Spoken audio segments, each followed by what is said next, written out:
ನಿಮ್ಮ ಹತ್ರ ಏನಾದರೂ ಒಂದು ಡೀಸೆಲ್ ಗಾಡಿ ಇದ್ದರೆ ನೀವು ಡೈರೆಕ್ಟ್ ಇಂಜಿನ್ ಸ್ಟಾರ್ಟ್ ಮಾಡದೆ ಮೊದಲು ಇಗ್ನಿಷನ್ ಆನ್ ಮಾಡಬೇಕಾಗತ್ತೆ. ಏನಕ್ಕೆ ಅಂತ ಒಂದು ಪರ್ಟಿಕ್ಯುಲರ್ ರೀಸನ್ ಇದೆ, ಅದನ್ನು ತಿಳಿಸೋಕ್ಕಿಂತ ಮುಂಚೆ ಇಗ್ನಿಷನ್ ಆನ್ ಮಾಡ್ತಾ ಇದ್ದೀನಿ.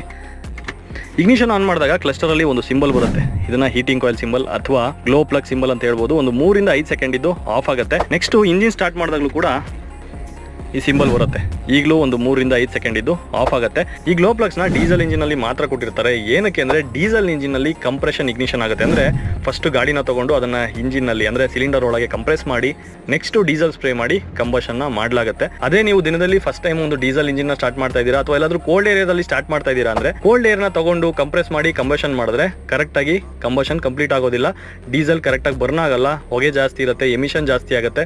ಜೊತೆಗೆ ಆ ಪಾರ್ಟಿಕಲ್ಸ್ ಏನಿದೆ ಅದು ಟೋಟಲ್ ಸಿಸ್ಟಮಲ್ಲಿ ಹಾಗೆ ಉಳಿಯುತ್ತೆ. ಇಂಜಿನ್ ಹೆಲ್ತ್ ಆಗಿರ್ಬೋದು, ಪರ್ಫಾರ್ಮೆನ್ಸ್ ಆಗಿರ್ಬೋದು, ಎಲ್ಲದೂ ಡ್ರಾಪ್ ಆಗುತ್ತೆ.